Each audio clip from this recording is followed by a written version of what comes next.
Hello friends, स्वागत है आपका आर की क्लासेस में। दोस्तों, आज की क्लास में हम लोग बात करेंगे ज्योग्राफी का एक इम्पॉर्टेंट प्रश्न है। इस टॉपिक को अच्छे से समझेंगे। इसका पीडीएफ जो है आपको टेलीग्राम चैनल पर मिल जाएगा। यदि आप चैनल पर नए हैं तो चैनल को सब्सक्राइब करें, पास वाले बेल आइकन को दबाएं। वीडियो अच्छा लगता है तो इसे लाइक और शेयर ज़रूर करें। इसके अलावा आप इंग्लिश मीडियम में पेपर 1 पेपर 2 के नोट्स अगर लेना चाहते हैं तो व्हाट्सएप पर संपर्क करें, आपको नोट्स मिल जाएंगे। तो चलिए शुरू करते हैं आज का टॉपिक।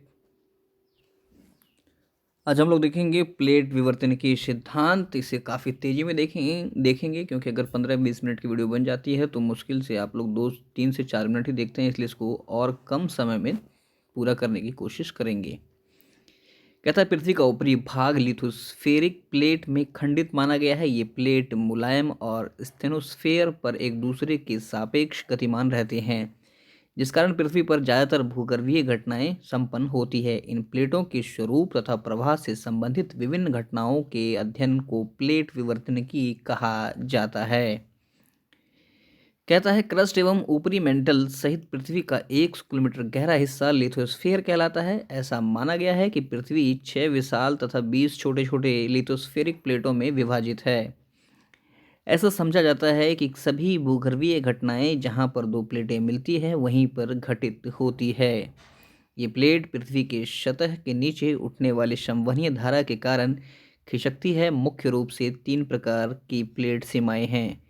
आप ये देखें कि जो है कितना सिंपल लैंग्वेज में से लिखा गया है, जो कि आपको एक बार में अच्छे से समझ में आ जाएगा। कहता है विनाशकारी प्लेट किनारा। कहता है जब दो प्लेट एक दूसरे की ओर आते हैं तो इन दोनों में अगर एक प्लेट महासागरीय प्लेट हो तो महासागरीय प्लेट का घनत्व ज़्यादा होने के कारण यह महाद्वीपीय प्लेट के नीचे चला जाता है।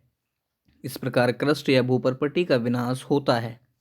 यह प्लेट जब इतना नीचे चला जाता है कि इसका तापक्रम बहुत अधिक बढ़ जाने के कारण यह पिघल जाता है और लावा के रूप में इस प्लेट के अग्रभाग पृथ्वी की सतह पर आते हैं और जम जाता है। इस प्रकार ज्वालामुखीय पर्वत श्रृंखला का निर्माण होता है, जो कि आप यहाँ फिगर में आप देखेंगे। इसको अच्छे से आप समझ सकते हैं पीडीएफ में। अगला है रचनात्मक प्लेट किनारा। कहता है जब दो प्लेट एक दूसरे से दूर जाते हैं तो दोनों प्लेट के बीच दरार उत्पन्न होता है और धीरे धीरे दरार का आकार बढ़ते जाता है। इस दरार के नीचे से मैग्मा लावा आता है और इसके ठंडा होकर ये जमता है, जिस कारण नए क्रस्ट का निर्माण होता है। अगर दो महासागरीय प्लेट इस प्रकार एक दूसरे से दूर जाते हैं तो इस घटना के कारण महासागरीय नितल का विस्तार होता है। ध्यान रखना है। नेक्स्ट कहता है संरक्षी प्लेट किनारा। जब दो प्लेट एक दूसरे के समानांतर खिसकते हैं तो इनमें से न तो प्लेट का क्रस्ट का सृजन होता है न ही विनाश। इस तरह की प्लेट के किनारे संरक्षी प्लेट किनारा कहते हैं, जो कि डायग्राम ए बी में हम लोग देख सकते हैं। ये फिगर है, इसको आप अच्छे से देख लें। कहता है प्लेट विवर्तनिकी के आधार पर पर्वत निर्माण की व्याख्या बहुत इंपॉर्टेंट है। कई दफ़ा ये पूछा गया है तो ध्यान रखना है। प्लेट विवर्तनिकी सिद्धांत के द्वारा पर्वत निर्माण की व्याख्या इस बात पर आधारित है कि जब ताप जनित संवहनीय धारा के प्रभाव से दो लिथोस्फेरिक प्लेट एक दूसरे की ओर खिसकते हैं तो दोनों प्लेट के बीच पड़ने वाले अवसाद को या प्लेट के किनारे के पदार्थ को दोनों ओर से दबाए जाने के कारण ये अवसाद प्लेट के किनारे मोड़दार पर्वत के रूप में परिवर्तित हो जाते हैं। इस प्रकार के प्लेट जब एक दूसरे की ओर आते हैं तो ज़्यादा घनत्व वाले प्लेट कम घनत्व वाले प्लेट के नीचे चले जाता है और नीचे वाला जो प्लेट है उसका अग्रभाग काफ़ी गहराई तक जाने के बाद पिघल जाता है, जिस कारण क्या होता है कि इसके आयतन में वृद्धि होती है, जिससे पर्वत की ऊंचाई में वृद्धि होती है। कहता है निम्नलिखित इस प्रकार एक दूसरे की ओर आने वाले प्लेट निम्नलिखित में जो है 3 प्रकार के हो सकते हैं। पहला है दोनों महासागरीय प्लेट हो सकता है, दोनों महाद्वीपीय प्लेट हो सकता है, दोनों प्लेट में से एक महासागरीय और एक महाद्वीपीय प्लेट हो सकता है। बात करते हैं जब दो महासागरीय प्लेट का अभिसरण एवं टकराव हो, तो कहता है कि जब दो महासागरीय प्लेट एक दूसरे की ओर आता है तो उसके आपस में टकराने से तुलनात्मक रूप से अधिक घनत्व वाला प्लेट कम घनत्व वाले प्लेट के नीचे चले जाते हैं। दोनों प्लेटों द्वारा एक दूसरे को दबाए जाने के कारण सागर तल के अवसाद को द्वीपीय चाप तथा द्वीपीय द्वीपीय त्वरण के पर्वत में परिवर्तित कर दिया जाता है।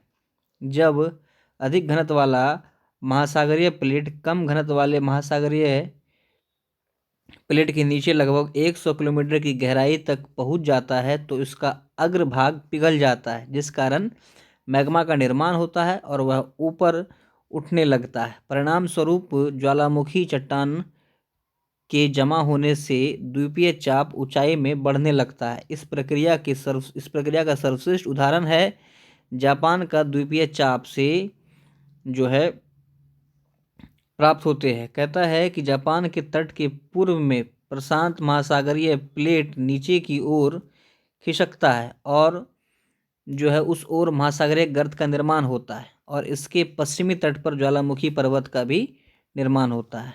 अगला है कि महाद्वीपीय तथा महासागरीय प्लेट का टकराव। जब महाद्वीपीय एवं महासागरीय प्लेट एक दूसरे की ओर आते हैं तो महासागरीय प्लेट का घनत्व ज़्यादा होने के कारण महासागरीय प्लेट का अग्रभाग महाद्वीप के नीचे चला जाता है और दोनों प्लेटों के संपीड़न बल द्वारा महाद्वीपीय प्लेट का अग्रभाग पर अवस्थित अवसाद को महाद्वीपीय प्लेट के अग्र भाग को मूड़दार पर्वत में परिवर्तित कर दिया जाता है। कहता है रॉकीज एवं एंडीज पर्वत का निर्माण प्रशांत महासागरीय प्लेट के अमेरिकन प्लेट के नीचे चले जाने तथा इसी क्रम में अमेरिकन प्लेट के किनारे पर अवस्थित अवसाद या अमेरिकन प्लेट के अग्रभाग को संपीड़न बल द्वारा वलित करने से हुआ है। अगला है जब दो महाद्वीपीय प्लेटों का टकराव होता है तो कहता है जब दो महाद्वीपीय प्लेट एक दूसरे की ओर आते हैं तो इनमें से जिस प्लेट का घनत्व ज़्यादा होता है वो कम घनत्व वाले प्लेट के नीचे क्षेपित होता है। कहते दोनों प्लेटों के बीच में जो अवसाद होता है उसे दोनों प्लेटों के द्वारा संपीड़ित कर वलित या मोड़दार पर्वत के रूप में परिवर्तित कर दिया जाता है। कहता है कि विश्व के सभी मोड़दार पर्वत की व्याख्या इससे हो जाती है।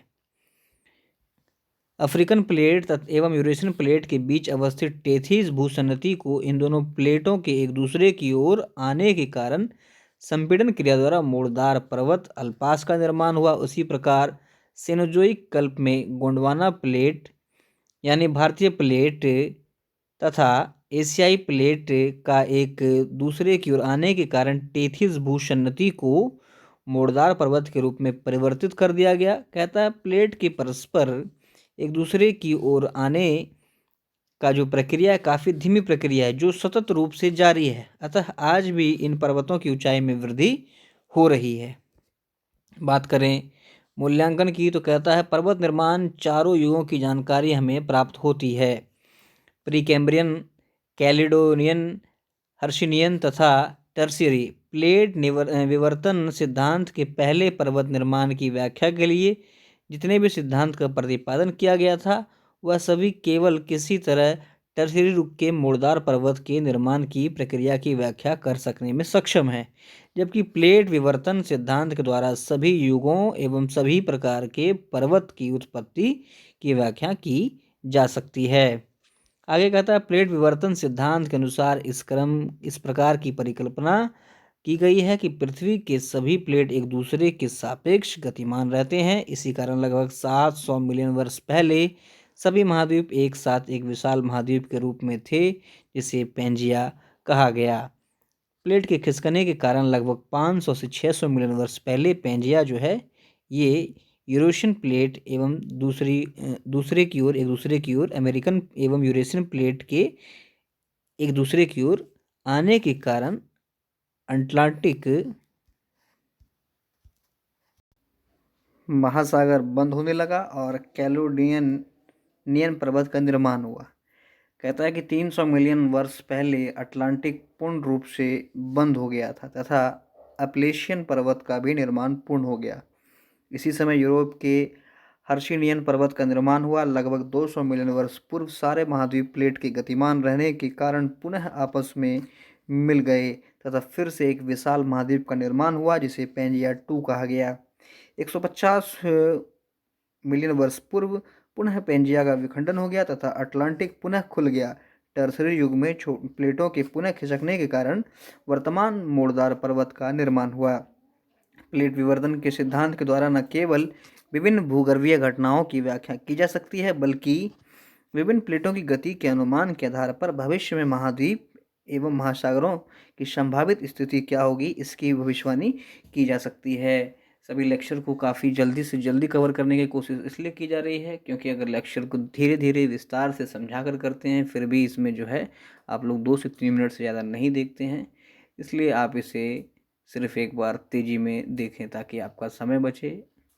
मिलते हैं अगले लेक्चर में दोस्तों। यदि आपको किसी भी प्रकार का नोट्स चाहिए खास करके पेपर 1, पेपर 2 और ज्योग्राफी ऑप्शनल में, तो आप संपर्क कर सकते हैं। धन्यवाद।